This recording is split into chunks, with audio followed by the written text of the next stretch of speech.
Educational एक्सपोर आउ गोटे video रे आपण मानक स्वागत।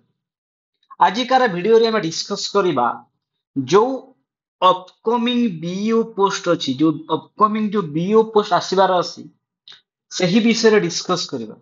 एठी गोटे बहुत बड़ ब्रेकिंग रहुछि।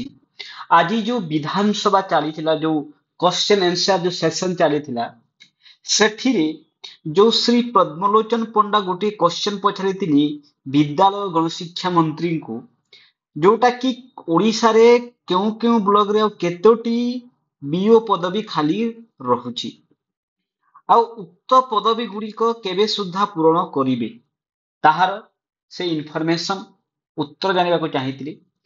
आ एहार जो उत्तर जो गणशिक्षा मंत्री नित्यानंद गन्ना कोन दैछंती, राज्यर विभिन्न ब्लॉक रे समुदाय 105 टी गोष्ठी शिक्षा अधिकारी पदवी खाली पड़िछि। एहारी ब्लॉक वारी तालिका परिशिष्ट करे संलग्न करा जाइछि। उक्त पदवी गुड़िक यथाशीघ्र पूर्ण निमंते सरकार विहित पदक्षेप ग्रहण करूछंती। ता अर्थ आमे जानिबाकू पाइला कि जो 105 टी बीओ पदवी आसीबाकू जाउछि, खाली रहिछि।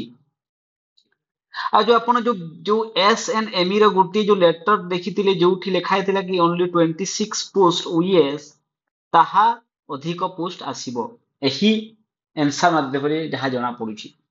ता अर्थ 105 टी बीओ पोस्ट खाली रहुछि। ता सहित आपण मा जानिथिबे जो हेडमास्टर पोस्ट मध्य एथिरे थाए। जो हेडमास्टर गुडा को ना कोठी जो डीडीओ स्कूल रे जो अपॉइंटमेंट पांती, सेही हेडमास्टर पोस्ट मध्य एथिरे खाली थाए।